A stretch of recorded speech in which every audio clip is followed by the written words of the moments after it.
Praise the Lord. Jesus.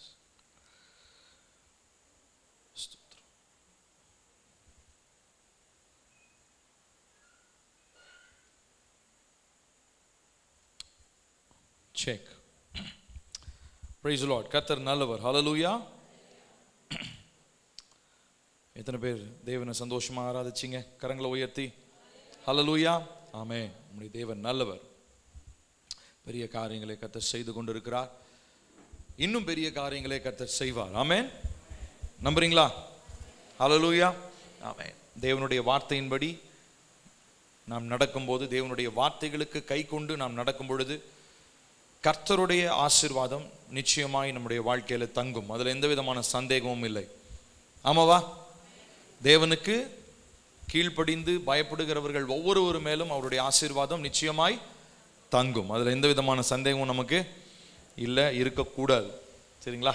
சரி, இதனால தேவனுடைய வார்த்தைக்கு நேராக நம்முடைய கவனத்தை நாம் திருப்புவோம். என்னுடன் திருப்பிக் கொள்ளுங்கள். லேவியராகமத்தினுடைய புஸ்தகம், லேவியராகமத்தினுடைய புஸ்தகம் 10வது அதிகாரம்.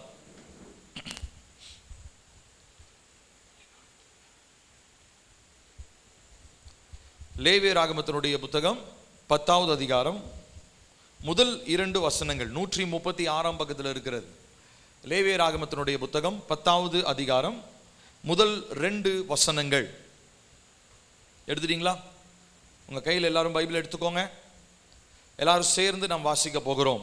எடுத்துட்டீங்களா? லேவியராகமம் 10:1-2 சேர்ந்து வாசிப்போம். பின்பு ஆரோனின் குமாரனாகிய நாதாபும் அபியுவும் தன் தன் தூப கலசத்தை எடுத்து அவைகளில் அக்கினியையும் அதன் மேல் தூப வக்கத்தையும் போட்டு கர்த்தர் தங்களுக்கு கட்டளையிடாத அந்நிய அக்கினியை அவருடைய சந்நிதியிலே கொண்டு வந்தார்கள். அப்பொழுது அக்கினி கர்த்தருடைய சந்நிதியிலிருந்து புறப்பட்டு அவர்களை பட்சித்தது.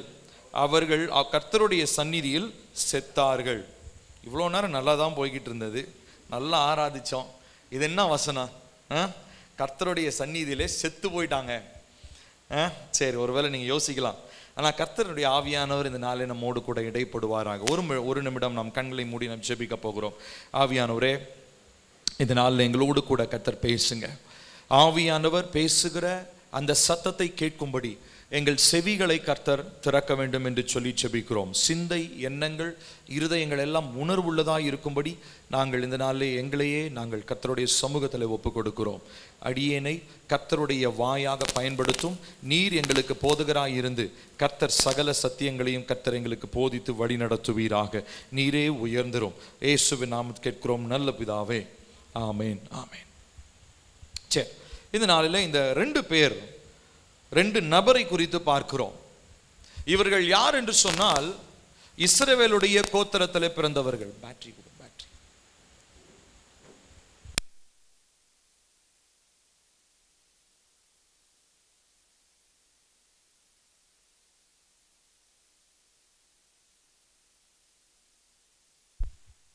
செக். 2 நபர்கள். இவர்கள் பேர் நாதாப் மற்றும் அபியூ. இவர்கள் இருவருமே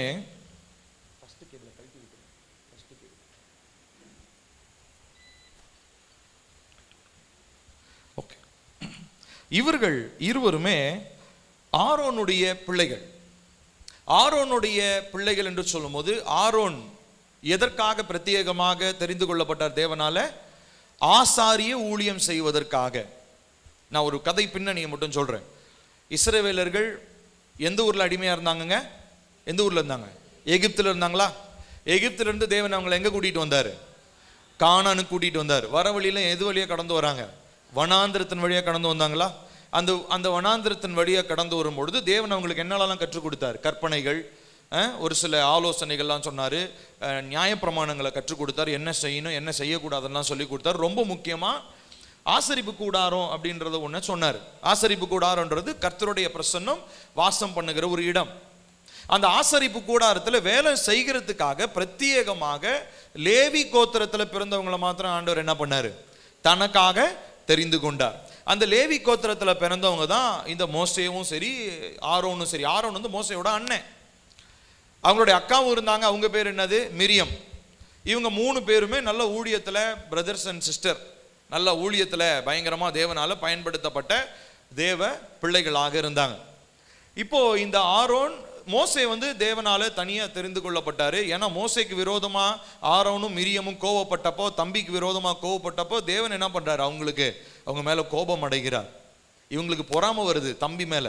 தம்பி ஆண்டவர் எடுத்து பயன்படுத்துறாரு. நம்ம தம்பி சொல்றதெல்லாம் ஊர் மக்கள் கேட்கறாங்க, நம்ம சொல்றது யாரும் கேட்க மாட்டாங்களேன்னு சொல்லி அவங்களுக்குள்ள என்ன வருது, பொறாம வருது. ஆனா கர்த்தர் அவங்களுக்கு தண்டனையை கொடுத்து அவங்களை சிச்சித்து அவங்களை திரும்ப சேர்த்துக்கிறாருன்னு பாக்குறோம். சரி, போகட்டும். நல்லா கவனிங்க. 3 பேர் இருக்கிறாங்க ஆசாரிய கோத்திரத்துல. யார் யாரு?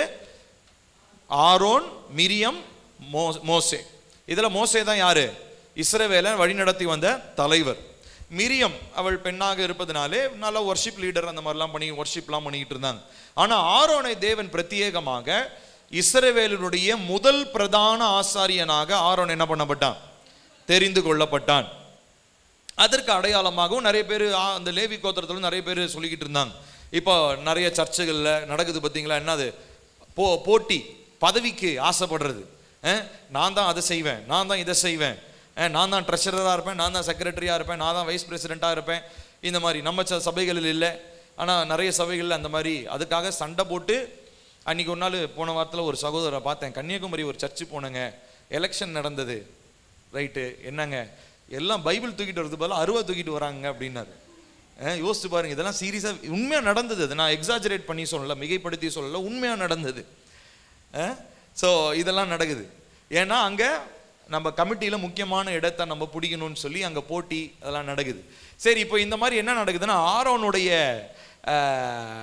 தலைமைத்துவத்தை, ஆரோனுடைய அழைப்பை கேள்வி கேட்கும்படி நிறைய பேர் வராங்க. உடனே ஆண்டவர் ஒரு கட்டளை சொல்றாரு, எல்லாரும் என்ன பண்ணுங்க, ஆளாளுக்கு துளிர்க்க போகிறதான ஒரு பச்சை குச்சை எடுத்துட்டு வந்து என்ன பண்ணுங்க, ஆசரிப்பு கூடாரத்துக்குள்ள வையுங்க, நைட்டு வச்சுட்டு காலையில் போயிடுங்க.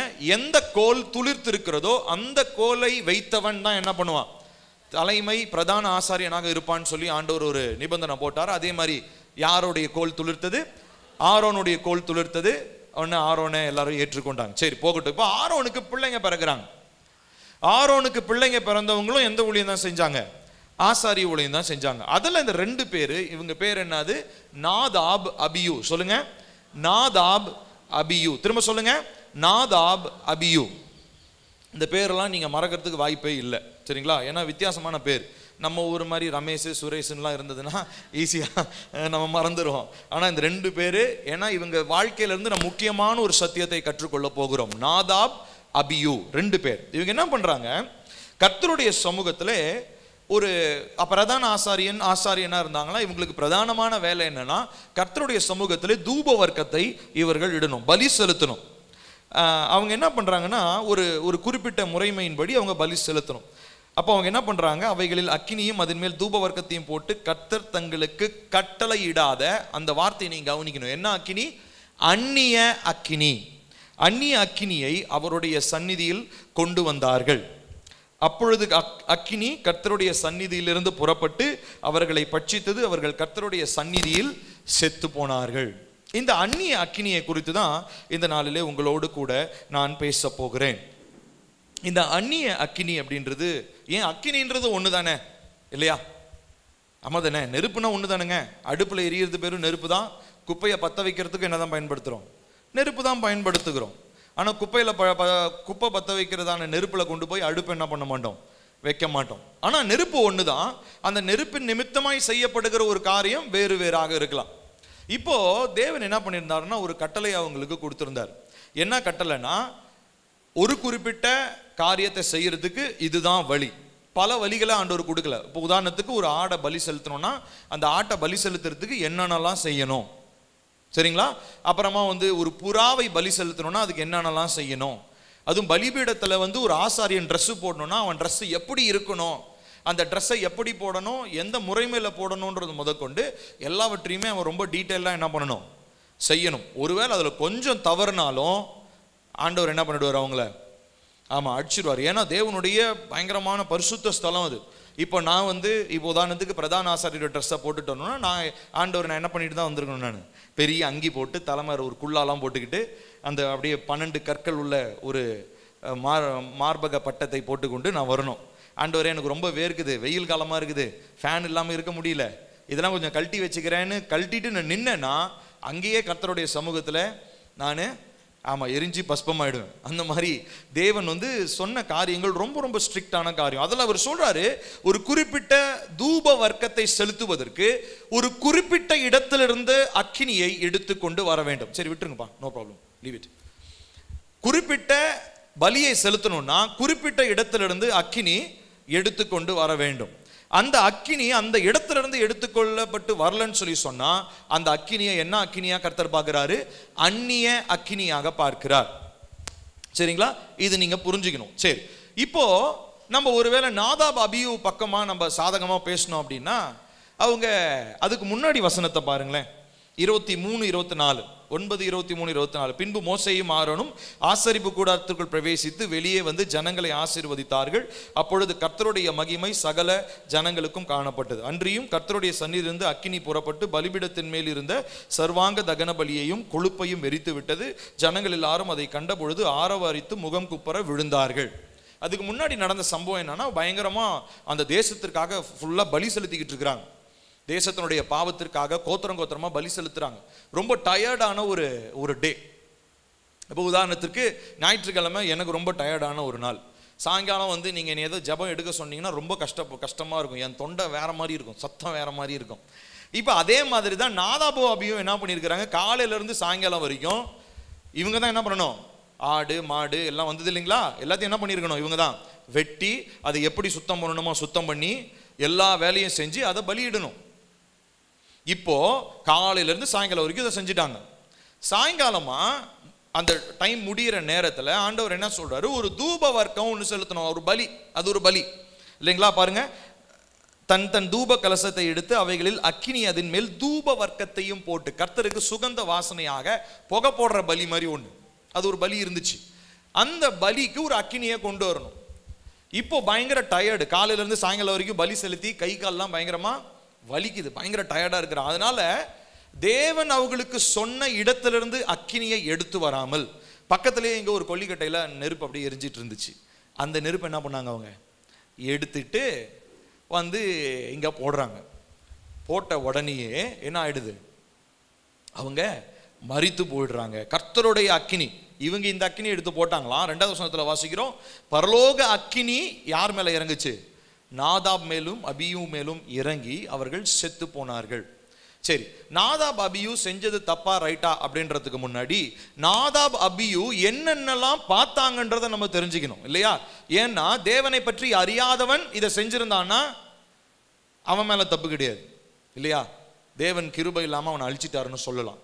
ஆனா தேவன் என்னென்ன செய்தார் என்பதை கண்கூடாக பார்த்த மனிதர்கள் யாரு, நாதாபும் அபியூவும். தேவனுடைய மகிமையை பிரத்யட்சமாய் மேகங்கள் நடுவிலேயும் கர்த்தருடைய சத்தம் இடிமுழக்கத்திலும் பேசப்படுவதை பிரத்யட்சமாய் காதலை கேட்டவங்க யாரு, நாதாபும் அபியூவும். இப்படிப்பட்ட பராக்கிரமமுள்ள சர்வ வல்லமையுடைய தேவன் இவ்விதமான காரியத்தை சொல்வார் என்று சொன்னால் அது என்ன டயர்டா இருந்தாலும் சொன்ன பேச்சு அவருடைய முறைமையின்படி அவர் சொன்னபடி கேட்கலன்னா அது தேவனுடைய தப்பு இல்லை, அது யாருடைய தப்பு, இவங்க 2 பேருடைய தப்பு, நாதாப் அபியூவுடைய தப்பு.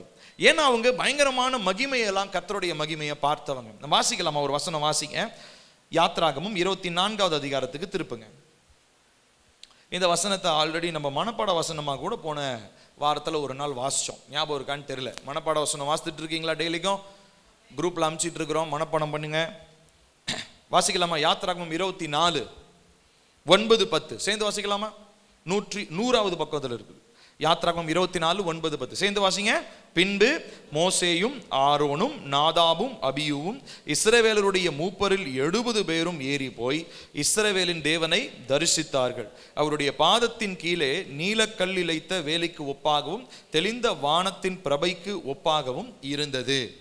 பாருங்க, இஸ்ரவேல் ஜனங்கள் எல்லாம் வெறும் தேவனுடைய மகிமையை புகமூட்டம் நெருப்பு மேகஸ்தம்பம் அக்னி ஸ்தம்பமா பார்த்துக்கிட்டு இருந்தாங்க. ஆனா இவங்க ஆசாரிய ஊழியம் செஞ்ச இவங்க they had a very close encounter with God. தேவனை நெருக்கமா அவருடைய பாதத்தை பார்க்கிற அளவுக்கு, எந்த ஜீசஸ் இல்ல, யெகோவா தேவனை பாதத்தை அவருடைய ரூபத்தை பார்க்கிற அளவுக்கு கர்த்தருடைய சமூகத்தில் நெருங்கி வந்த மனிதர்கள்ல யார் இருந்தா? யார் இருந்தாங்க? இந்த 2 பேர். இவங்க பேர் என்ன? நாதாபும் அபியூவும். கர்த்தருடைய மகிமையை தூரத்திலிருந்து பார்த்தது வேற இஸ்ரவேல் ஜனங்க.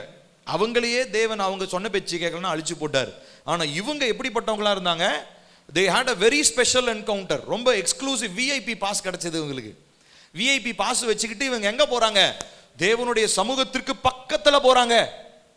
கர்த்தருடைய பாதத்தை பார்க்கறாங்க. கர்த்தருடைய மகிமை எப்படி இருக்கிறதுன்றதை தரிசிக்கிறாங்க. ஆனா இதெல்லாம் பார்த்ததுக்கு அப்புறமும் கர்த்தருடைய நியாய பிரமாணங்களும் கர்த்தருடைய வார்த்தைகள் அவர்களுடைய இருதயங்களுக்குள்ளாக எழுதப்பட்டதற்கு அப்புறமோ ஒரு சின்ன சரீர சோர்வினால இவர்கள் பலன் இழந்து போய் கர்த்தர் எந்த இடத்திலிருந்து ஒரு அக்கினியை எடுத்துக்கொண்டு வரணும்னு சொன்னாரோ அந்த இடத்துல இருந்து அக்கினியை எடுத்துன்னு வராம எல்லா நெருப்பும் ஒன்று தானே அப்படின்னு இங்க இடத்துல இருந்து எடுத்தாங்க.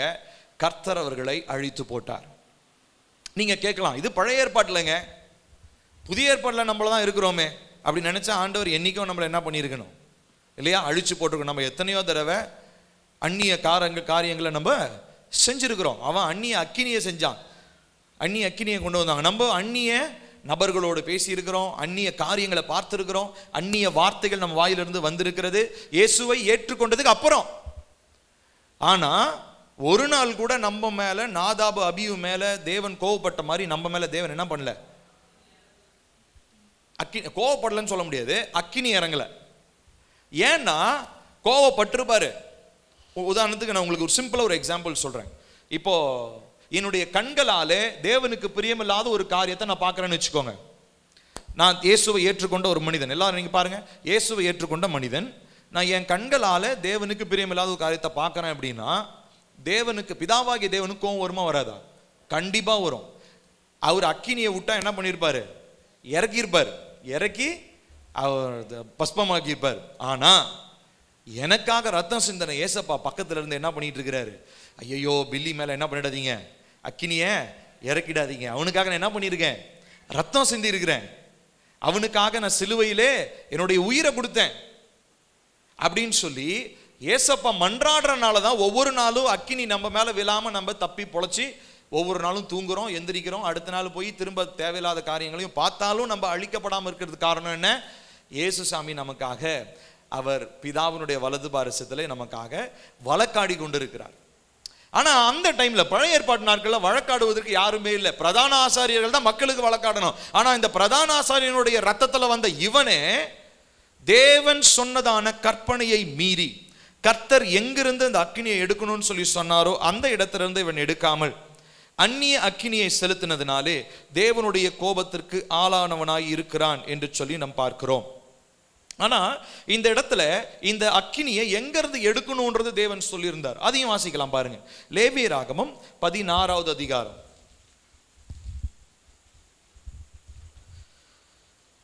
12-13. லேவியராகமம் 16வது அதிகாரம் 16. லேவியராகமம் 16வது அதிகாரம் 12-13 147 பக்கத்தில் இருக்கு. சேர்ந்து வாசிக்கலாமா?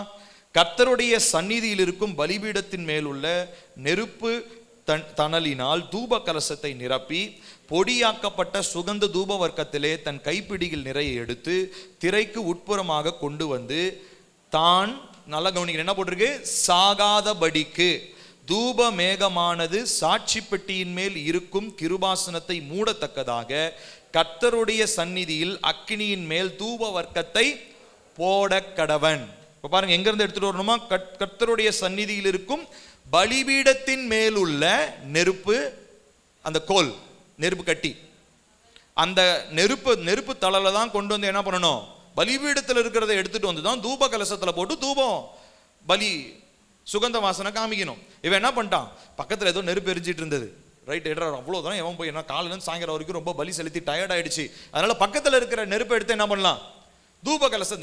எப்படி இருந்தாலும் அங்க போனாலும் நெருப்பு தான், இதுவும் நெருப்பு தான், எங்க இருந்து எடுத்தா என்னன்னு இவன் யோசிச்சான். ஆனா அதுக்கு முன்னாடி கர்த்தருடைய மகிமையை அவன் மறந்துட்டான், கர்த்தர் அவனுக்கு சொன்னதான நியாயப்பிரமாண வார்த்தைகளை மறந்துட்டான். அதுக்கப்புறம் கர்த்தருடைய மகிமையை பிரத்யட்சமா முகமுகமாக கர்த்தருடைய சாயலை பார்த்தது கூட நாதாபோ அபியாவும் என்ன பண்ணிட்டாங்க? அபியும் மறந்துட்டாங்க. மறந்ததுனாலே இவர்கள் தேவனுடைய வார்த்தைக்கு கீழ்ப்படியாமல் போனார்கள் என்பதை நம்ம வாசிக்கிறோம். ஸோ இதுதான் அந்த வசனத்தை மார்க் பண்ணிக்கோங்க. 16, 12, 13 மார்க் பண்ணிக்கிட்டு பக்கத்தில் நாதாப் அபியூ மரிப்பதற்கான காரணம்னு எழுதி வச்சுக்கோங்க. ரொம்ப முக்கியமான வசனம் அது. ஏன்னா தேவன் நம்ம எல்லாருக்குமே ஒரு சில சட்டத்திட்டங்களையும் ஒரு சில அறிவுரைகளையும் ஒரு சில கட்டளைகளாகவே கொடுத்திருக்கிறார். நிறைய வார்த்தைகள் நமக்கு அறிவுரைகளாக சொல்லப்பட்டிருந்தாலும் ரொம்ப முக்கியமான ஒரு சில காரியங்கள்லாம் நமக்கு கட்டளைகளாக கொடுக்கப்பட்டிருக்கிறது.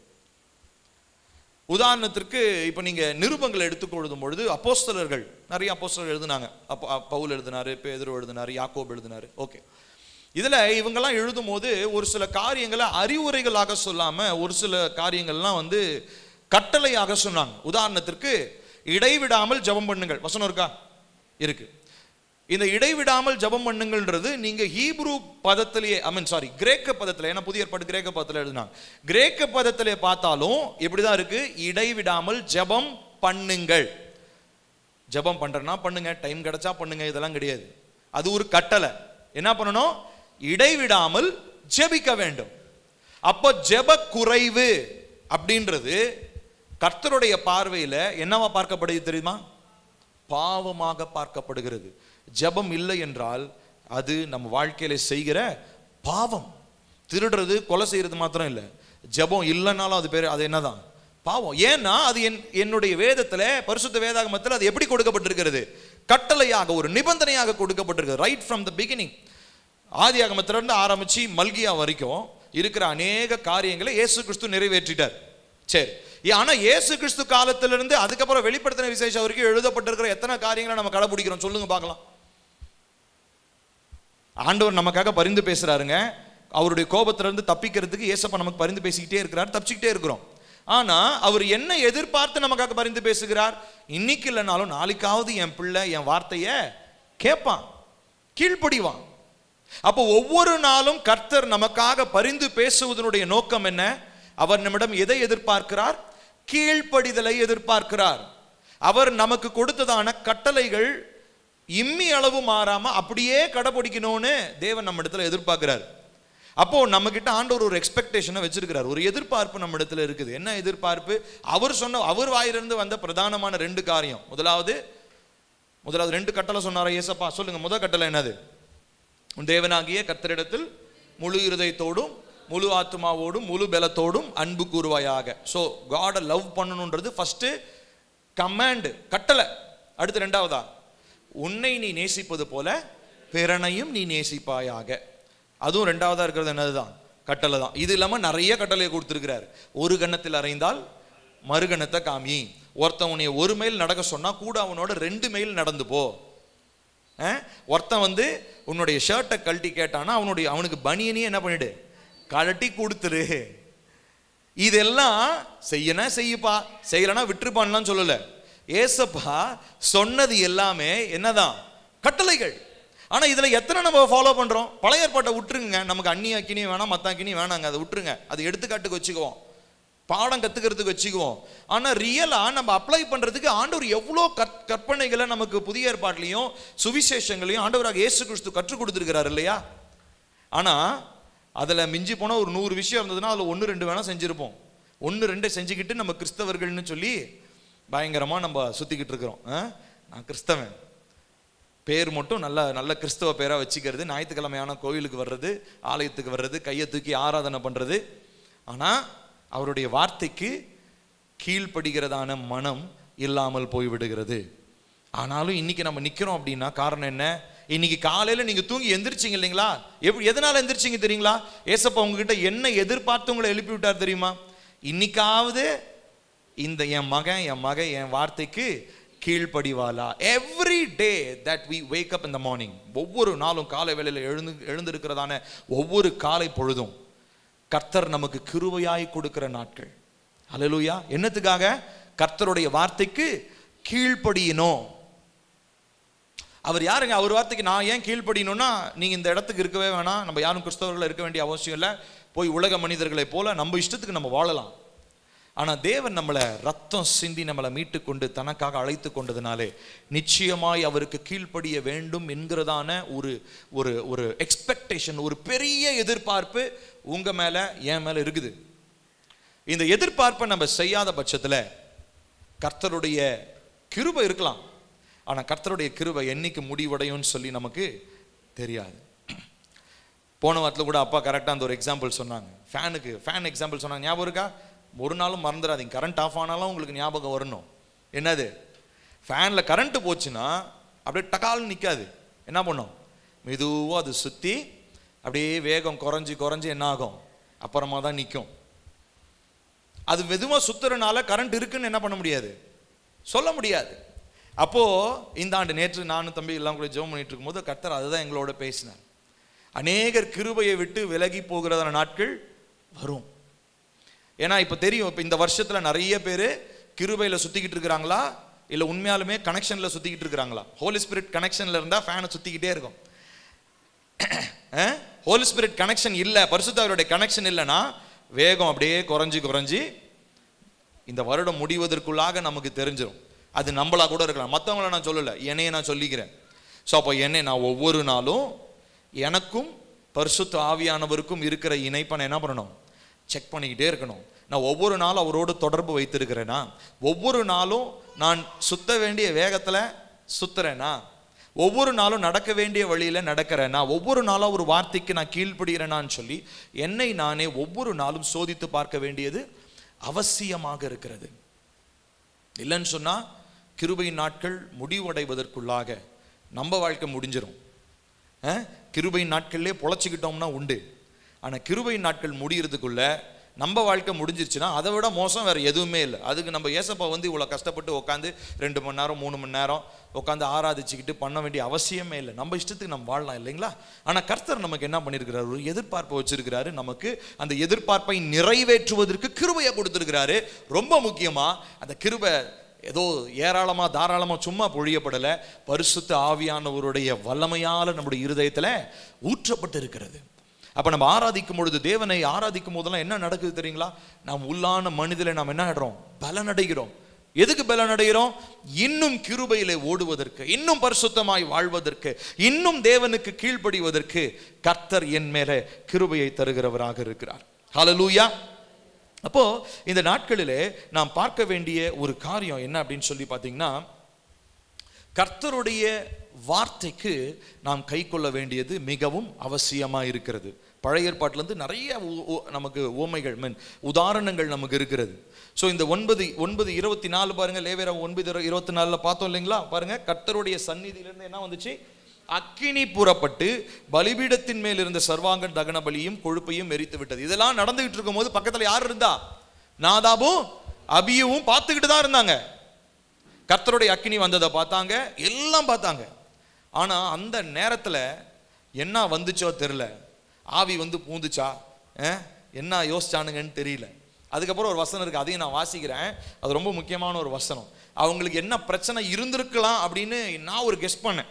அது என்ன வசனம்னு சொல்றேன். ஸோ இப்போ கவனிங்க, இப்போ இதெல்லாம் பார்த்துட்டு இவங்க என்ன பண்ணியிருக்கணும்? என்ன டயர்டா, எப்பா உயிரே போனாலும் பரவாயில்லப்பா, நான் என்ன பண்றேன்? ஆண்டவர் எங்கேருந்து நெருப்பு தழல் எடுத்துன்னு சொன்னாரோ அங்கே போய் நான் எடுத்துட்டு வரேன். ஏன்னா இவருடைய அக்கினியில் எழுந்து சாவறதுக்கு நான் போகிற வழியிலேயே ஏதோ மயக்கம் போட்டு விழுந்தா கூட பரவாயில்ல, அப்படி தானே? ஏன்னா செத்து போயிடுவாங்க. அங்கேனாச்சும் மயக்கம் போட்டால் தண்ணி தெளித்து எழுப்பிடுவானுங்க.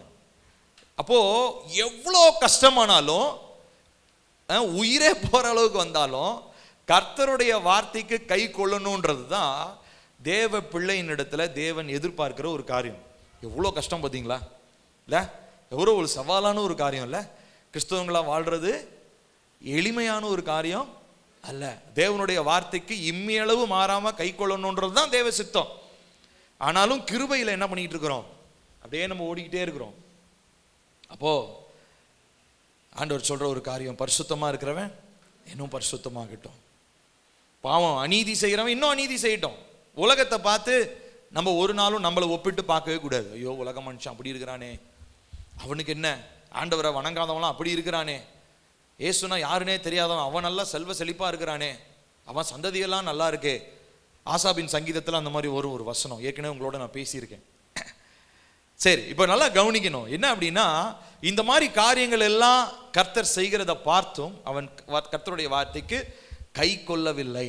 அதுக்கப்புறம் ஆண்டவர் ஒரு நிபந்தனையை போடுறாரு. வாசிக்கலாமா?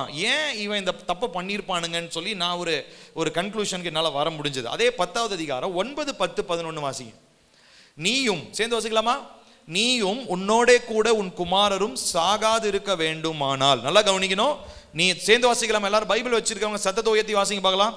நீயும் உன்னோட கூட உன் குமாரரும் சாகாது இருக்க வேண்டுமானால் ஆசரிப்பு கூடாரத்திற்குள் பிரவேசிக்கிற போது திராட்சரசத்தையும் மதுவையும் குடிக்க வேண்டாம். பரிசுத்தம் உள்ளதற்கும் பரிசுத்தம் இல்லாததற்கும் தீட்டுள்ளதற்கும் தீட்டில்லாததற்கும் கர்த்தர் மோசையை கொண்டு இஸ்ரவேல் புத்திரருக்கு சொன்ன சகல பிரமாணங்களையும் அவர்களுக்கு போதிக்கும்படிக்கும் இது உங்கள் தலைமுறை தோறும் நித்திய கட்டளையாயிருக்கும். இப்போ இவங்களுடைய பிரச்சனை என்ன தெரியுங்களா? 9வது வசனத்துல ஆண்டவர் சொன்ன ஒரு காரியம். இவனுக்கு என்ன பண்ணிட்டானுங்கன்னா, ஆக்சுவலி அதுக்கு முன்னாடிலாம் திராட்சை ரசம் குடிச்சிட்டு வரலாம் எங்க ஆசரிப்பு கூடாரத்துக்குள்ள. ஆனா இந்த திராட்சை ரசம் கொஞ்சம் போதை ஏறின திராட்சை ரசம் நினைக்கிறேன். மதுபானம், ஆல்கஹால், சரக்கு போட்டுட்டு ஆசரிப்பு கூடாரத்துக்குள்ள வரானு. எவ்வளவு தைரியம்! அங்க நோவா முதல்ல அப்படி அவர் தான் வந்து முதல்ல போதை ஏறினவர். யாரு? நோவா. அவர் என்ன பண்றாரு? ஏன்னா அந்த மழை பெஞ்சு பூமியின் மேல இருக்கிற அந்த குளிர்ச்சி போனதுனால திராட்சை ரசத்தை குடிக்கும் போது அது புளித்த ஒரு திராட்சை ரசமா இருந்ததுனால அதனால அவருக்கு என்ன வந்துச்சு? போதை ஏறி மயங்கி போய் ஆடையெல்லாம் விளங்கி படுத்திருக்கிறாரு. அப்போ அவருடைய பசங்க ஒருத்தன் பார்த்துட்டு போய் சொல்றான். இன்னொருத்தர் மிச்சம் 2 பேர் என்ன பண்றானுங்க? பின்புறமாக வந்து துணியை எடுத்துட்டு வந்து அவங்க தகப்பனுடைய நிர்வாணத்தை மூடுறாங்க. சரி, இதெல்லாம் தெரியும். இதுதான் முதல்ல போதை ஏறினவர் அவர் தான். அதுக்கப்புறம் நிறைய பேர் இருக்கிறாங்க. ஆனா இங்க கவனிப்போம், நாதாபு அபியும் திராட்சை ரசம் அதுக்கு முன்னாடி குடிச்சிருக்கிறாங்க. திராட்சை ரசம்ன்றது நார்மலா ஒரு கிரேப் ஜூஸுங்க. அப்போல்லாம் ஆல்கஹால், பிராண்டி, விஸ்கிலாம் தயாரிக்கல. அப்போ வெறும் கிரேப் ஜூஸ் தான் இருந்தது. அந்த கிரேப் ஜூஸை புளிக்க, ஃபெர்மெண்டேஷன் சொல்லுவாங்க, புளிக்க வைக்கிற ஒரு ப்ராசஸ் இருக்கும். அந்த புளிக்க வைக்கிற ப்ராசஸ்ல அது என்ன ஆகும்? அது இன்னும் ரொம்ப அதிக போதை தரக்கூடியதாக அது மாறி விடுகிறது. ஸோ திராட்சை ரசம் குடிக்கிறது தவறு இல்லை, ஆனா போதை ஏறக்கூடிய அளவுக்கு திராட்சை ரசம் குடிக்கிறது தவறு. அப்ப ஆண்டவர் சொல்லிட்டாரு, நீ சாகாம இருக்கணும்னு சொல்லி சொன்னா ஆசரிப்பு கூடாரம். அப்பனா என்ன அர்த்தம்? ஆசரிப்பு கூடாரத்துக்குள்ள வர்றவன் இதுக்கு முன்னாடி என்ன பண்ணிருக்கான்னு அர்த்தம்? குடிச்சிருக்கிறான். அப்படித்தானே போட்டிருக்கீங்க பாருங்களேன். நீயும் உன்னோட கூட உன் குமாரரும் சாகாது இருக்க வேண்டுமானால் ஆசரிப்பு கூடாரத்திற்குள்ளே பிரவேசிக்கிற போது திராட்சை ரசத்தையும் மதுவையும் குடிக்க வேண்டாம். Grape and wine. கிரேப்ன்றது வெறும் ஃப்ரூட் ஜூஸ், வைன்ன்றது புளிக்க வைத்து அந்த போதை ஏறக்கூடிய தன்மையுடைய அந்த மது, அதுதான் வைன்னு சொல்றோம். ஸோ கிரேப் ஜூஸையும் வைனையும் என்ன பண்ணாது? மிக்ஸ் பண்ணி குடிச்சிட்டு கர்த்தருடைய சமூகத்துக்கு வராது. நான் கத்தோலிக்க கல்லூரியில் நான் படித்தேன். எங்கள் கல்லூரியில், எங்கள் காலேஜில் வந்து பார்த்திங்கன்னா டெய்லிக்கும் காலையில் மாஸ் நடக்கும். அப்போது அந்த மாஸ்னா சர்வீஸ், நம்ம சர்வீஸ் ஆராதனைன்னு சொல்கிறது கேத்தலிக்ஸ்லாம் மாஸ்ன்னு சொல்லுவாங்க. டெய்லிக்கும் காலையில் 1/2 மணி நேரம் நடக்கும். அதில் அங்கே உள்ள ஒரு கத்தோலிக்க கோயிலில். அப்போது ஒவ்வொரு நாளும் அப்பமும் திராட்சை ரசமும் தருவாங்க. அப்போது கூட இருந்ததான் என் காலேஜ். நான் போய் எடுக்க மாட்டேன். ஏன்னா நான் காலையில் ஜோம் பண்ணிட்டு நான் ரூம்லேயே இருந்துருவேன். அது கத்தோலிக்கர்கள் மட்டும் போவாங்க. அப்போது என் கூட இருக்கிறதான எல்லாம் இந்து பசங்களாம் கேட்பாங்க, நீங்கள் மட்டும் டெய்லிக்கும் காலையில் ஒரு பெக் அடிச்சுட்டு வந்துடுறீங்க, கேட்டிருக்காங்களா இல்லையா? நிறைய பேர் கொஞ்சம் விவரம் தெரிஞ்சவங்களாம் கேட்பாங்க. அது வந்து உண்மையான சரக்குன்னு நினச்சிட்டாங்க. அந்த ஒரு பெக்கு டெய்லிக்கும் காலையில் என்ன பண்ணுறாரு? உங்கள் ஃபாதரும் ஒரு பெக் அடிச்சுக்கிறாரு, நீங்களும் என்ன பண்ணுறீங்க? ஆளாளுக்கு ஒரு பெக் அடிச்சுட்டு வந்து தான் என்ன பண்ணுறீங்க? ஜாலியாக உட்காந்துக்கிட்டு இருக்கிறீங்க அப்படின்னு அவங்க சொல்லுவானுங்க. அப்போது மக்களை பொறுத்த வரைக்கும் அது என்னமோ போதை தரக்கூடிய ஏதோ ஒரு ஆல்கஹாலை நம்ம ஆனால் நம்ம குடிக்கிறதுலாம் வெறும் திராட்சை ரசம். அதுவும் இப்போ நம்ம குடிக்கிறதெல்லாம் வந்து திராட்சையில் வந்து 1% தான் இருக்கும், தண்ணி கலந்துடுறோம் நம்மளாம். நம்ம குடிக்கிற திராட்சை ரசம்லாம் இதே மாதிரி தான் கேத்தலிக்ஸ் கொஞ்சம் ஸ்ட்ராங்காக இருக்கும். மற்றபடி அது ஆல்கஹால் கிடையாது, சரிங்களா? ஸோ ஆல்கஹால் குடிச்சிட்டு யாருமே கர்த்தருடைய சமூகத்துக்குள்ள வர முடியாது. அது வந்தால் அது பாவம். அது நம்முடைய சரீரத்தை தீட்டுப்படுத்துகிற ஒரு காரியம். சரி, அது போகட்டும். இப்போ ஆண்டவர் என்ன சொல்றாரு? நீ என்னத்தை எதையும் குடிக்கக்கூடாது? திராட்சை ரசத்தையும் மதுவையும் குடிச்சிட்டு எங்க வரக்கூடாது? ஆசரிப்பு கூடாரத்துக்குள்ள வரக்கூடாது. அப்போ இதுக்கு அப்படின்னா என்ன அர்த்தம்? இவனுங்க குடிச்சிட்டு வந்திருக்கிறானுங்க. நாதாபும் அபியும் குடிச்சிட்டு வந்ததுனால நெருப்பு தழலை எங்கிருந்து எடுக்கணும்ன்றது புத்தி கெட்டு போய் பலிபீடத்திலிருந்து நெருப்பு தழலை எடுக்கிறதுக்கு பதிலாக பக்கத்துல எரிஞ்சுக்கிட்டு இருந்துச்சு, கண்ணுக்கு அப்படியே தக்க தக்கன்னு எரியுதோன்னா அங்கிருந்து என்ன பண்ணிட்டானுங்க, எடுத்துட்டானுங்க. சோழி முடிஞ்சிருச்சு. ஆனா அடுத்த வசனத்தை பாருங்க. ஆண்டவர் ரொம்ப அருமையான ஒரு வசனம், 10வது வசனம். இது 4 கேட்டகரி எங்க ஆண்டவர் சொல்றாரு. நான் அதை பத்தி நான் உங்கள்கிட்ட சொல்ல போறேன், நல்லா கவனிக்கணும். கவனிங்க. 10வது வசனம் சேர்ந்து வாசிக்கலாமா? பரிசுத்தம் உள்ளதற்கும் பரிசுத்தம் இல்லாததற்கும், தீட்டு உள்ளதற்கும் தீட்டு இல்லாததற்கும். 4 கேட்டகரி போதும். சொல்லுங்க என்னன்னது? பரிசுத்தம் உள்ளது, பரிசுத்தம் இல்லாதது, தீட்டுள்ளது, தீட்டு இல்லாதது. திரும்ப சொல்லுங்க. பரிசுத்தம் உள்ளது, பரிசுத்தம் இல்லாதது, தீட்டுள்ளது, தீட்டு இல்லாதது. இது என்னங்க தீட்டுள்ளது, தீட்டு இல்லாதது, பரிசுத்தம், பரிசுத்தம் இல்லை? இது 4 கேட்டகரியா நம்ம பார்க்கிறோம். கிளீன், அன்கிளீன், ஹோலி, அன்ஹோலி அப்படின்னு சொல்றோம். சரி, இப்போ அன்கிளீன் அசுத்தத்துல இருந்து வருவோம், தீட்டுள்ளதுல இருந்து வருவோம். இப்போ உதாரணத்திற்கு ஒரு ஒரு ஓகே, திருமணம், அது ரொம்ப ஈஸியா சொல்லலாம். திருமணம் அப்படின்னு வச்சுக்கலாம். இப்போ நம்மளுடைய திருமணம், இப்போ பத்திரிக்கை அடிச்சிருக்காங்க இல்லைங்களா? இந்த பத்திரிகையில பார்த்தீங்கன்னா என்ன போட்டிருக்குன்னா, ஓகே இதுல இல்லை, ஆனா கிறிஸ்டியன் மேரேஜ்ல எப்படி இருக்கும்னா பரிசுத்த மெய் விவாகம்னு இருக்கும். கரெக்டா? இதுல திருமண அழைப்புதல்னு போட்டிருக்காங்க. இது ஜென்ரலா ஒரு ஃபார்மேட் பத்திரிக்கை அடிக்கிற இடத்துல வச்சிருப்பாங்க. ஆனா கிறிஸ்டியன் மேரேஜ்ல என்ன இருக்கும்னா ஹோலி மேட்ரிமோனி, பரிசுத்த மெய் விவாகம். சரிங்க. அப்போ ஆண்டவருக்குள்ள ஒருத்தன் கல்யாணம் பண்றதுக்கும், நல்லா கவனிக்கணும், ஆண்டவருக்குள்ள ஒருத்தன் கல்யாணம் பண்றதுக்கும், ஏசப்பா இல்லாம ஆண்டவரை நம்பாம அம்மா அப்பா பார்த்து நல்லா பெரியவங்களால நிச்சயிக்கப்பட்டு கோவில்ல ஒருத்தன் தாலி கட்டுறதுக்கும் வித்தியாசம் இருக்கு. இந்த திருமணத்திற்கும் அந்த திருமணத்துக்கும் வித்தியாசம் இருக்கு தேவனுடைய பார்வையில். ஏன்னா இந்த திருமணம் யாரு?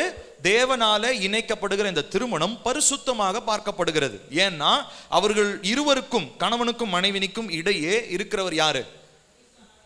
பரிசுத்த ஆவியானவர் இருக்கிறார். முப்பரி நூல் அறாது அப்படின்ற மாதிரி ஹோலி ட்ரினிட்டி அவங்க மத்தியில் இருக்கிறார். திரியேக தேவன் அவங்க மத்தியில் இருக்கிறாரு. அவங்க தான் அவங்க 2 பேரும் இணைக்கிறார். அதனால அது என்னன்னு சொல்றோம்? ஹோலின்னு சொல்றோம், பரிசுத்தம்னு சொல்றோம். இப்போ இந்த பக்கம் கிளீன், தீட்டு இல்லாதது அப்படின்னு வச்சுக்கிட்டோம்னா அது எந்த மேரேஜ்னு சொல்லலாம் அப்படின்னா, இப்போ உதாரணத்துக்கு பெரியவர்களால் நிச்சயிக்கப்பட்டு ஒரு கோவிலில் தாலி கட்டுறவன், கோவில் கூட வேணாங்க அது விற்கிறவன் வச்சுக்கலாம், நார்மலாக ஒருத்தன் தாலி கட்டுறான், அதாவது ஒரு சீர்திருத்த கல்யாணம் மாதிரி ஒருத்தர் பண்றாருன்னு வச்சுக்கோங்களேன். அந்த மாதிரி ஒருத்தர் பண்றாரு, அவர் தாலி கட்டுறாரு. அது கர்த்தருடைய சமூகத்தில் பரிசுத்தமாக பார்க்கப்படுவது இல்லை. ஆனாலும் உலகம் அதை என்னதான் ஏற்றுக்குது? திருமணமாக ஏற்றுக்கொள்ளுது. உலகம் அவர்களை கணவன் மனைவியாக ஏற்றுக்கொள்கிறார்கள். ஆனாலும் கர்த்தருடைய பார்வையில அவர் அவர்களை என்னவா பார்க்கல? எப்படிதான் பார்க்கிறாரு? அதை தீட்டுள்ளதா தான் பார்க்கிறாரு. ஆனா நம்மளை பொறுத்த வரைக்கும் அது கிளீன் மேரேஜுங்க. எங்களுக்கு எந்த விதமான ஒளிவு மறைவும் இல்லை. எங்கள் பெரியவர்களால் நாங்கள் நிச்சயிக்கப்பட்டு நாங்கள் ஒரு இடத்துல தாலி கட்டினோம், எங்கள் கல்யாணம் நல்லபடியாக முடிஞ்சது. ஆனால் உங்கள் கல்யாணம் நல்லபடியாக முடிஞ்சது, ஆனால் God did not recognize your marriage. தேவன் உங்களுடைய திருமணத்தை என்ன பண்ணல? அங்கீகாரம் செய்யவில்லை. ஒருவேளை ஊழியக்காரன் வர்றனால கிடையாது. நிறைய திருமணத்தில் பார்த்தீங்கன்னா கிறிஸ்டியன் மேரேஜ் நடக்கும், ஆனால் தேவன் இருக்க மாட்டார். அதுவும் என்ன தந்துறீங்களா? கிளீன் மேரேஜ்னு சொல்லிக்கலாம், ஆனால் அது ஹோலி மேரேஜ் கிடையாது. இப்போ ஊழியக்காரனை நான் அப்பா இன்னும் 4-5 பாஸ்டர்லாம் சேர்ந்து அந்த பொண்ணு மாப்பிள்ளை தலை மேலே கையை வச்சு அக்கினி இறக்கி ஜோம் பண்ணுறதுனால அவங்க பரிசுத்தமாயிடுவாங்களா? கிடையாது. அந்த ஹஸ்பண்ட் அண்ட் ஒய்ஃப், கணவனும் மனைவியும் எப்போ புரிந்து கொண்டு நாம் சந்தோஷமாக வாழ்றதுக்கு நமக்கு தேவன் எப்போ வாழ ஆரம்பிக்கிறாங்களோ அப்போதான் அவங்களுடைய திருமணம் எப்படிப்பட்ட திருமணமாக இருக்குது தெரியுமா? பரிசுத்த திருமணமாக இருக்குது. ஹல்லேலூயா. அந்த சந்ததியை தான் தேவன் எப்படி மாத்துறாரு தெரியுமா? பரிசுத்த சந்ததியா. தேவனுடைய வார்த்தையின்படி லேவியர்களும் ஆசாரியர்களும் ராஜாக்களுமா உருவாகிறவங்க அந்த சந்ததியிலிருந்து வருவாங்க. ஏன்? கணவனும் மனைவியும் யாரை மையப்படுத்தி இருக்கிறாங்க? தேவனை மையப்படுத்தி இருக்கிறாங்க. அப்போ அந்த திருமணம் எப்படி பார்க்கப்படுகிறது? பரிசுத்தமானது. பரிசுத்தம் இல்லாதது எது? தேவன் இல்லாம செய்யப்படுறது. அது கிறிஸ்தவ ஆலயத்திலையும் செய்யப்படலாம், போதகராலையும் தலை மேல கையை வச்சு அபிஷேகம் பண்ணிலாம் செய்யப்படலாம். ஆனா அவங்க இருவருக்குள்ள தேவன் இல்லை அப்படின்னு சொன்னா அது பரிசுத்தம் இல்லாதது. தீட்டுள்ளது, தீட்டானது, இது ஒரு கேட்டகரி. இப்போ உதாரணத்திற்கு பழைய ஏற்பாட்டில் நீங்க எடுத்துட்டீங்கன்னா தீட்டுள்ளது சாப்பாட்டை பொறுத்த வரைக்கும் சாப்பாட்டில் என்ன சொன்னார் ஆண்டவர்? ரத்தத்தோட என்ன பண்ணக்கூடாது, புசிக்க கூடாது. அதுக்கப்புறம் வந்து ஒரு சில நான்வெஜ் ஐட்டம்லாம் சாப்பிடக்கூடாது, ஒரு சிலதை சாப்பிடலாம் அப்படின்னு சொன்னாரு. அதுக்கப்புறம் பேதுரு கிட்ட வரும்போது ஆண்டவர் எல்லாத்தையும் அடிச்சு பூசின்லாம் சொன்னாரு. அதுல சுத்தமானது அசுத்தமானதுன்னு சொல்லி பல கேட்டகரியில் எல்லாமே இருந்துச்சு. ஆண்டவர் என்ன சொன்னாரு, எல்லாவற்றையும் நீ புசிக்கலாம், ஸ்தோத்திரம் பண்ணி என்ன பண்ண, ஜோம் பண்ணு, ஜோம் பண்ணி சாப்பிடு அப்படின்னு சொல்லி சொல்றாரு. ஸோ அப்போ பரிசுத்தம் பரிசுத்தம் இல்லாதது, தீட்டு தீட்டு இல்லாதது, இது ரெண்டுத்துக்கும் வித்தியாசத்தை ஏற்படுத்துறது என்ன தெரியுங்களா? அதன் மத்தியிலே தேவன் இருக்கிறாரா, தேவன் அதிலே ஆளுகை செய்கிறாரா? அது மேரேஜா இருக்கலாம், ரிலேஷன்ஷிப்பா இருக்கலாம், பேரண்ட்ஹுட்டா இருக்கலாம், சைல்ட்ஹுட்டா இருக்கலாம், அடல்ட்ஹுட்டா இருக்கலாம், காலேஜா இருக்கலாம், உங்க ஸ்கூலா இருக்கலாம், வேலையா இருக்கலாம், எதுவா இருந்தாலும் சரி, பரிசுத்தம் பரிசுத்தம் இல்லாதது, தீட்டு தீட்டு இல்லாதது, இது 4 தான். இப்போ இந்த 4 கேட்டகரியில நம்ம எல்லாரும் எதுக்காக பிரயாசப்படுறோம்? நம்மளுடைய உறவு, நம்முடைய படிப்பு, நம்முடைய வேலை, எதிர்காலம், கணவன் மனைவி பிள்ளைகள் சந்ததி எல்லாம் ஃபர்ஸ்ட் கேட்டகரியில் இருக்கணும். என்ன கேட்டகரி, என்ன கேட்டகரிங்க சொன்ன? 4 கேட்டகரி சொன்னார் இல்லைங்களா? அதுல முதல் கேட்டகரி என்னது? பரிசுத்தம். அப்படின்னா என்ன அர்த்தம்? என்னுடைய லைஃப்ல நான் எதை செஞ்சாலும் யாரை நான் முதன்மைப்படுத்தணும்? தேவனை நான் முதன்மைப்படுத்தணும். தேவனை முதன்மைப்படுத்தாத எந்த ஒரு திருமணமா இருக்கட்டும், பெற்றோர் பிள்ளை உறவா இருக்கட்டும், படிப்பா இருக்கட்டும், வேலையா இருக்கட்டும், எதுவா இருந்தாலும் சரி, தேவன் அதிலே முதன்மையாக இல்லாவிட்டால் அது தேவனால அங்கீகரிக்கப்படாத ஒரு காரியம். ஹல்லேலூயா, சொல்றது புரியுதுங்களா? சோ இப்போ இங்க நாதாப் அபியோடைய பலி ஏன் தேவனுடைய பார்வையில் அங்கீகரிக்கப்படல? ஏன்னா தேவன் எதிர்பார்த்த பரிசுத்தம் அந்த பலியிலே இல்லை. அதனால அவங்க அந்த அக்கினியிலே இறந்து போனார்கள். ஆனா இன்னைக்கு நம்ம எத்தனையோ தடவை, என்னையும் சேர்த்து தான் சொல்றேன், நீங்க நம்ம எல்லாரும் எத்தனையோ தடவை தேவனுக்கு பிரியமில்லாத பரிசுத்தம் இல்லாத எத்தனையோ காரியங்களை நம்ம என்ன பண்ணியிருக்கோம், செஞ்சிருக்கிறோம். அதனால ஏசப்பா இன்னும் ஒரு முறை, இன்னும் ஒரு நாள் சான்ஸ் கொடுங்க. இன்னைக்கு 30ஆம் தேதி, ஏப்ரல் 30, பில்லிக்கு ஒரு சான்ஸ் கொடுங்க. ஒருவேளை மே 1ஆம் தேதி பிதாவாகிய தேவன் பில்லிக்கு நியாய தீர்ப்பை வச்சிருந்தாலும் அது தேவனுடைய கரத்தில் இருக்குது. ஆனா அடுத்த நாள் திரும்ப மே 1ஆம் தேதி காலையில நான் எழுந்திருக்கும்படி என்னை தட்டி எழுப்புகிறவர் யாரு? தேவன் தான். ஏன்? எனக்காக பரிந்து பேசி இன்னைக்கு ஒரு நாள் உனக்கு ஜீவனை கொடுங்க. இன்னைக்கு இந்த மே 1ஆம் தேதி நாச்சும் அவன் என்ன பண்ணுவான்? உருப்படியா உங்களுக்காக பரிசுத்தமா வாழுவான். ஸோ ஒவ்வொரு நாளும் பிரியமானவர்களே, நீங்களும் நானும், தேவன் நம்மளை எதுக்கு தெரியுங்களா காலையில் எழுப்பிடுறாரு? நம்ம இஷ்டத்துக்கு ஓடுறதுக்கா? பரிசுத்தமா வாழ்றதுக்கு, அவருடைய வார்த்தைக்கு கீழ்ப்படிவதற்கு. ஏன் தெரியுமா? விலையேற பெற்ற இரத்தத்தினாலே நீங்களும் நானும் விலைக்கரையமாக வாங்கப்பட்டிருக்கிறோம். நாம் நமக்குரியவர்கள் அல்ல, நாம் தேவனுக்குரியவர்கள். ஹல்லேலூயா. ஆகையினால் நம்முடைய வாழ்க்கையில தேவனுக்கு கீழ்ப்படிவதை நாம் பிரதானப்படுத்த வேண்டியது மிகவும் மிகவும் மிகவும் அவசியமாக இருக்கிறது. ஹல்லேலூயா, ஆமென். ஸோ அப்போ நிறைய காரியங்கள் தேவன் நமக்கு கட்டளைகளாக கொடுத்து கொண்டே இருக்கிறார். அப்போ என்னென்ன காரியங்கள் எல்லாம் அடிப்படையாக இருக்குது அப்படின்னு சொல்லி பார்த்தீங்கன்னா, ஒரு சில வசனங்களை நம்ம வாசிக்கலாம். நம்ம வாசிச்சு நம்ம முடிக்க போகிறோம். எபேசியர் திருப்புங்க, இது ரொம்ப முக்கியமானது, நம்ம எல்லாருக்கும் தெரிஞ்சது தான். எபேசியர்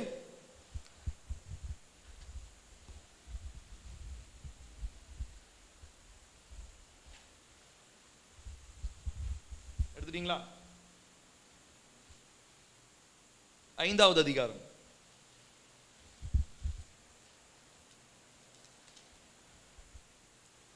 22வது வசனம். இதெல்லாம் மேரேஜ்லையும் வாசிக்கிறது தான். ஆனால் மேரேஜ் டைமில் யார் யார் வந்தாங்க யார் யார் வரலன்னு பார்க்கறது தான் பிஸியாக இருப்போம். நம்ம யாரும் இந்த வசனத்தெல்லாம் கவனிக்க மாட்டோம். இப்போ ஸ்ரீமதி கல்யாணம் வருது, அடுத்து ஜோயல் கல்யாணம் வருது, எல்லா கல்யாணத்துலையும் இது வாசிப்பாங்க. வாசிக்கும் போது இந்த வசனத்தை நல்லா கவனிக்கணும். அது ரசிக்கப்படாதவங்களுக்கு வாசிக்கிறாங்க, நமக்கா வாசிக்கிறாங்க அப்படின்னு இருக்கக்கூடாது. வாசிக்கலாமா? 22ஆம் வசனம் வாசிங்க. என்ன போட்டிருக்கு? மனைவிகளே கர்த்தருக்கு கீழ்ப்படுகிறது போல உங்கள் சொந்த புருஷருக்கு. இது ஒரு கட்டளை. முதல்ல ஆண்டவர் யாருக்கு சொல்றாரு? மனைவிக்கு சொல்றாரு. மனைவி என்ன பண்ணணும்? கண்டிப்பா, அது தெளிவா பவுல் எழுதியிருக்கிறாரு, மற்றவனுக்கு இல்லை, சொந்த புருஷனுக்கு. மற்றவனுக்கு கீழ்ப்படிவாங்க, ஆனால் சொந்த புருஷனுக்கு கீழ்ப்படிய மாட்டாங்கன்னு அந்த ஊர்ல அந்த காலத்தில் இருந்திருப்பாங்கன்னு நினைக்கிறேன். அதனால பவுல் ரொம்ப தெளிவாக எழுதியிருக்கிறாரு, உங்க சொந்த புருஷனுக்கு நீங்க என்ன பண்ணணும்? கீழ்ப்படியணும். அப்படியே அடுத்து வாங்க, 25ஆம் வசனம் வாசிங்க.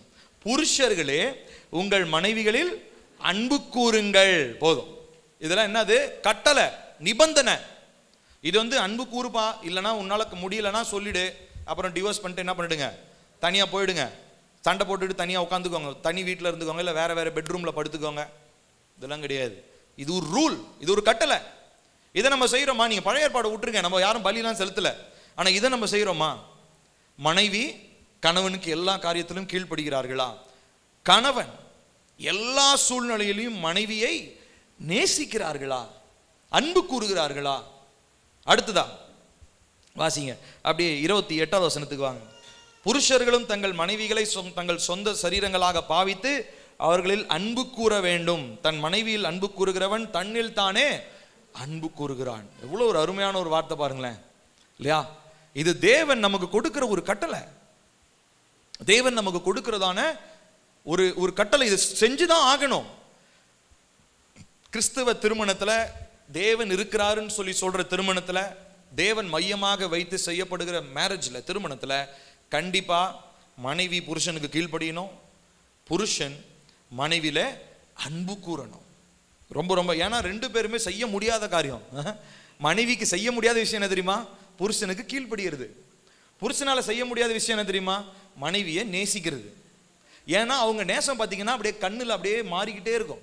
இன்னைக்கு ஒரு நாள் இருப்பாங்க, நாளைக்கு ஒரு நாள் வேற மாதிரி இருப்பாங்க. அதே மாதிரி மனைவிகள் பார்த்தீங்கன்னா ஒரு தாட்டி சொன்னாலும் தெரியாது, 10 தாட்டி சொன்னாலும் அவங்களுக்கு புரியாது. அவங்க கீழ்ப்படுகிறது அவங்களுக்கு கஷ்டம். ஸோ எதை கஷ்டமோ அதை தான் செய்ய சொல்லியிருக்கிறார் ஆவியானவர்.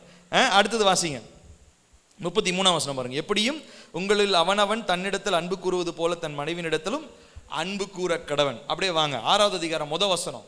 பிள்ளைகளே, உங்கள் பெற்றோருக்கு கர்த்தருக்குள் கீழ்ப்படியுங்கள். கவனிக்கணும், என்னதுங்க? பெற்றோருக்கு கர்த்தருக்குள். அப்படின்னா என்ன அர்த்தம்? ஆண்டவருக்குள்ள இருக்கிற பெற்றோரா இருந்தா அவங்க சொன்னதை நீ கண்டிப்பா கீழ்ப்படியணும். ஒருவேளை அம்மா அப்பா ரட்சிக்கப்படாம பிள்ளை மட்டும் ரட்சிக்கப்பட்டு வந்திருந்தானா அப்போ அதுல இருந்து இவங்க வெளியாக்கப்படுவாங்க. ஏன்னா அவங்க அம்மா அப்பா எங்க இல்ல? கர்த்தருக்குள்ள அவங்க இல்ல. ஒருவேளை இவர் ரட்சிக்கப்பட்டு வந்துட்டாரு, நான் எக்ஸாம்பிள் சொல்றேன். ஒரு தம்பி ரட்சிக்கப்பட்டு வந்துட்டாருங்க. ஆனா அவங்க அம்மா அப்பா வந்து அவங்கள இந்து ஒரு பொண்ணை, விக்கிரகத்தை வணங்குற பொண்ணை கல்யாணம் பண்ண சொல்றாங்கன்னு வச்சுக்கோமே. இவருக்கு சாய்ஸ் இருக்கு. என்ன சாய்ஸ்? அதை விட்டுட்டு, ஏன்னா வசனம் என்ன சொல்லுது? வார்த்தையின்படி கீழ்ப்படியணும்னா அவங்க அம்மா அப்பா கர்த்தருக்குள்ள இருக்கக்கூடிய ஒரு பொண்ணை கல்யாணம் பண்ண சொல்லியிருந்தாங்கன்னா இவர் கீழ்ப்படியலாம். ஆனா இவர் இப்ப எப்படி இருக்கிறாரு? வார்த்தையின்படி அவங்க அம்மா அப்பா யாருக்குள்ள இல்லை? கர்த்தருக்குள் இல்லை. அதனால அவர் தேவனுடைய வார்த்தைக்கு, நேரடியாக தேவன் பேசுகிற வார்த்தைக்கு அவர் கீழ்ப்படிதான் சரியான காரியம். ஆனா கர்த்தருக்குள்ள பெற்றோருக்கு எந்த வயசு வரைக்கும் கீழ்ப்படியணும்? திருமணம் ஆகிற வரைக்கும் கீழ்ப்படிஞ்சுதான் ஆகணும். ஹல்லேலூயா. வாலிப பிள்ளைகளுக்கு இது ரொம்ப கஷ்டம். ஏன்னா நம்ம சம்பாதிக்க ஆரம்பிச்ச உடனே கண்ட்ரோல் நம்ம கையில் வந்த மாதிரி ஒரு ஃபீல் ஆயிடும். அம்மா அப்பா கண்ட்ரோல் இல்லை, நம்ம கண்ட்ரோல். ஏன்னா நம்ம என்ன பண்ண ஆரம்பிச்சிட்டோம்? பணம் பார்க்க ஆரம்பிச்சிட்டோம், சம்பாதிக்க ஆரம்பிச்சிட்டோம். our parents are no more in control அப்படின்ற மாதிரி ஒரு எண்ணம் வந்துடும். ஆனால் திருமணம் வரைக்குமே பெற்றோருடைய காரியங்களுக்கு கீழ்ப்படிவது கர்த்தர் நமக்கு கொடுத்த சாய்ஸ் கிடையாது, கட்டளை. சொல்லுங்க, என்னது? கட்டளை, நிபந்தனை. அப்ப சின்ன பிள்ளைங்களை இன்னைக்கு வளர்க்கும் போதே நம்ம என்ன சொல்லணும்? கர்த்தருடைய வார்த்தையின்படி நம்ம வளர்க்குறோம், கரெக்ட். பிள்ளைக்கு நம்ம என்ன சொல்லி கொடுக்கணும்? அம்மா அப்பாவுக்கு நீ கீழ்ப்படியணும், தேவனுக்கு நீ பயப்படணும். தேவனுக்கு பயப்படுகிற பயம், அம்மா அப்பாவுக்கு கீழ்ப்படுகிறதான கீழ்ப்படிதல். இதுதான் பிள்ளைங்களை பரிசுத்தமான சந்ததியை என்ன பண்ணும்? பிள்ளைகளை உருவாக்கும். ஆகையினால இந்த 3 காரியம் ரிலேஷன்ஷிப்ல இருக்கிற, குடும்பத்தில் இருக்கிற 3ஐயும் சொல்லிட்டார் பவுல். முதலாவது மனைவி. மனைவி என்ன பண்ணணுமா? புருஷனுக்கு கீழ்ப்படியணும். புருஷன் என்ன பண்ணணுமா? மனைவியில அன்பு கூறணும். அடுத்தது 3வதா பிள்ளைகள் என்ன பண்ணணும்? பெற்றோருக்கு கர்த்தருக்குள் கீழ்ப்படியுங்க. அப்போ 3மே கட்டளை, 3மே நிபந்தனை. ஆனா இதுல 3மே நம்ம செய்யறது கிடையாது. கணவன் மனைவியை நேசிக்க வேண்டிய விதத்துல நேசிக்கிறது இல்லை. அஃப்கோர்ஸ் ஒரு டென்ஷன் தான் வருவார். வேலையிலேருந்து வந்தோடனே அவங்க ஏதாவது பொறுமையாக ஏதாவது சொல்லும் போது என்ன சொல்ல அப்படின்றது, ஏன் இப்படி நாய் மாதிரி குலைக்கிறீங்க அப்படின்னு அவங்க சொல்ல. ஸோ அன்பு இல்லை. அஃப்கோர்ஸ் நம்ம கோவப்படுறதெல்லாம் உண்மைதான், அவங்க புரியாமல் சில நேரங்களில் பேசலாம். ஆனாலும் அதுக்கப்புறம் நம்ம அட்லீஸ்ட் நம்ம என்ன பண்ணணும்? ஒரு அப்பாலஜி கேட்டு, ஆமாம் கோவத்தில் இருந்தேன், அதனால் நான் இப்படி பேசினதுக்கு என்னை மன்னிச்சுக்கோ. எத்தனை பேர் உங்கள் ஒய்ஃப் கிட்ட மன்னிப்பு கேட்டிருக்கிறீங்க? எத்தனை பேர் உங்கள் ஹஸ்பண்ட் கிட்ட மன்னிப்பு கேட்டிருக்கிறீங்க? கேட்டதே இல்லை தானே? அவங்க சிரிப்புலே தெரியுது எனக்கு. தயவு செய்து சொல்கிறேன், இது கட்டலைங்க. நான் என்னமோ புதுசா பில்லி ஏதோ புதுசா வந்து போதனை பண்றாருன்னு நினைக்காதீங்க. உங்க கணவனுடைய மனசை நீங்க கஷ்டப்படுத்தீங்கன்னா கண்டிப்பா என்ன பண்ணும்? என்னை மன்னிச்சுக்கோங்க. மனைவியினுடைய இருதயத்தை கஷ்டப்படுத்தா நம்ம என்ன பண்ணணும்? என்னை மன்னிச்சுக்கோங்க. இது யாருமே கேட்கறதே கிடையாது. எனக்கு தெரிஞ்சு ஒரு சில ஃபேமிலிஸ்லாம் 2-3 நாள் 3 நாளா 2-3 மாசமா புருஷன் முன்னாடி பேச மாட்டேன்றாங்க. எப்படியும் ஒரே வீட்டில் இருக்கிறீங்க? எனக்கு ரொம்ப டவுட்டு, எனக்கு பயங்கர டவுட்டு. எப்படி ஒரே வீட்டில் புருஷன் முன்னாடி பேசாம இருக்கிறீங்க? பாருங்க, இந்த காரியம் எல்லாவற்றிலுமே கர்த்தர் எதிர்பார்க்கிற ஒரு காரியம் என்ன அப்படின்னா, தேவனுடைய நிபந்தனைகளுக்கு நீங்கள் கீழ்ப்படுகிறீர்களா? Are you having God in the middle of in the center of every relationship? நீங்கள் வைத்திருக்கிற ஒவ்வொரு உறவிலும் தேவன் மையமாக இருக்கிறாரா? கணவன் மனைவி உறவு, பெற்றோர் பிள்ளை உறவு, பிள்ளை பெற்றோர் உறவு, எல்லாவற்றிலும் தேவன் இருந்தால் மாத்திரம்தான் அந்த உறவு. 4 கேட்டகரியில் முதல் கேட்டகரி தான் நமக்கு வேணும். என்ன கேட்டகரி சொன்னேன்? பரிசுத்தம் உள்ளது. ரெண்டாவது என்ன சொன்னேன்? பரிசுத்தம் இல்லாதது, தீட்டு உள்ளது, தீட்டு இல்லாதது. ஆனால் நமக்கு மற்ற 3லாம் நமக்கு அவசியம் கிடையாது. ஆண்டவர் நம்மளை எப்படி அழைச்சிருக்கிறார்? பரிசுத்த ஜாதியாக, அவருடைய சொந்த ஜனமாக அவரை அழைத்திருப்பதனாலே நம்ம எப்பயுமே முதல் கேட்டகரியில தான் பிரியப்படணும். என்னது அந்த முதல் கேட்டகரி? என்னது? பரிசுத்தம். பரிசுத்தம்னா அதுக்கு யார் தான்? அதுக்கு இலக்கணம் யாரு? தேவன் தான். தேவனுக்கு நமக்கு தேவனுடைய பரிசுத்தம்னா அதுக்கு அடுத்தபடியா மனுஷன் செய்யக்கூடிய காரியம் என்ன தெரியுங்களா? அவருடைய வார்த்தைக்கு அப்படியே கீழ்ப்படிவது. அப்ப இந்த காரியம் தேவ பிள்ளைகளாக நம்முடைய வாழ்க்கையில் இல்லைன்னு சொல்லி சொன்னா, இந்த நாட்களிலே கிருபையை நாம் சீக்கிரமா இழந்துருவோம். இந்த வருஷம் முடியறதுக்குள்ள நான் சொன்னேன் இல்லைங்களா, இந்த வருஷம் முடியறதுக்குள்ளாக நம்ம நிறைய பேர், நம்ம சுற்றி இருக்கிறவங்க நிறைய பேர், நம்ம குடும்பத்தில் இருந்தவங்க, கிறிஸ்தவங்கன்னு சொன்னவங்க எல்லாரும் கிருபையை விட்டு விலகுகிற நாட்கள் வரும். அப்போ தெரிஞ்சுக்கலாம், ஓ இவங்க ஒரு வருஷமா பல வருஷமா இவங்க ஆவியானவரோட தொடர்புலே இல்லாமல் தான் இருந்திருக்கிறாங்கன்னு புரிஞ்சுக்கலாம். அப்படி நீங்கள் மற்றவங்களையும் நியாயப்படுத்தக்கூடாது, உங்களையும் நீங்களும் ஆராய்ந்து பார்க்கணும். மற்றவனையே பார்த்துக்கிட்டு இருந்தால் நம்ம ஒரு நாள் கண்டுட்டு போயிடும். ஸோ எப்பயுமே மற்றவனை பார்க்கறத விட எப்பயுமே நம்மளை ஆராய்ஞ்சு பார்க்கணும். ஒவ்வொரு நாளும் நீங்கள் சுய பரிசோதனை பண்ணணும். என்ன பண்ணணும்? நான் ஆவியானவரோடு கூட தினமும் தொடர்பில் இருக்கிறேன்னா அது நமக்கு பெருமை இல்லை, அது வந்து அத்தியாவசியம். அது இருந்தால் தான் உயிர் வாழவே முடியும். ஆவியானவர் என்னோடு இருக்கிறான்றதுக்காக அப்படியே நெஞ்சை நிமித்திட்டு தலையை தூக்கிட்டு போகிறது கிடையாது. பிசாசுக்கு முன்னாடி நீங்கள் உயர்ந்து நிற்கணும். ஆனால் மனிதருக்கு முன்பதாக தாழ்ந்து, ஆவியானவர் என்னோடு இருக்கிறார், அவன் என்னைய கஷ்டப்படுத்தினாலும், அவன் என்னை வேதனைப்படுத்தினாலும் அவனை மன்னிச்சு, என் எதிர்க்கிற ஒரு சகோதரன் என்னை கஷ்டப்படுத்துறான், என்னுடைய குடும்பத்தில் ஒருத்தங்க என்னை வேதனைப்படுத்துறாங்கன்னா அவங்கள மன்னிச்சு அவங்களுக்கு கிறிஸ்துவனுடைய அன்பை நான் காட்டுறேன்னா. ஸோ நாதாபும் அபியூவும் நமக்கு ஒரு சிறந்த உதாரணமாக இருக்கிறார்கள்.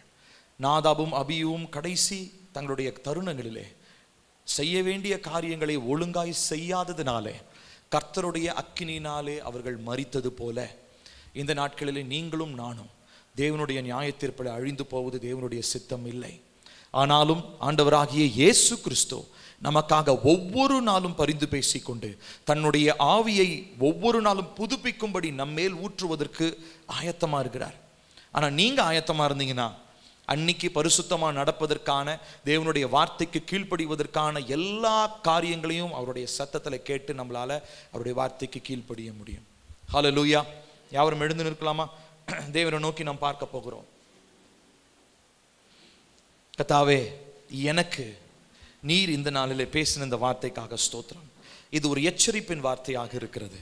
ஏனென்று சொன்னால் கடைசி நாட்களிலே இவ்விதமான நாட்கள் வரும் என்று சொல்லி அப்போஸ்தலனாகிய பவுல் மூலமாக சொல்லப்பட்ட அந்த வார்த்தைகளை நாங்கள் நினைவு கூறுகிறோம். அப்பா, உம்முடைய வார்த்தை எவ்வளவு சத்தியமாக இருக்கிறது. அந்த வார்த்தை பொய் உரைவதே இல்லை ராஜா. அந்த வார்த்தை ஒரு நாளும் பொய் உரைவதே இல்லை.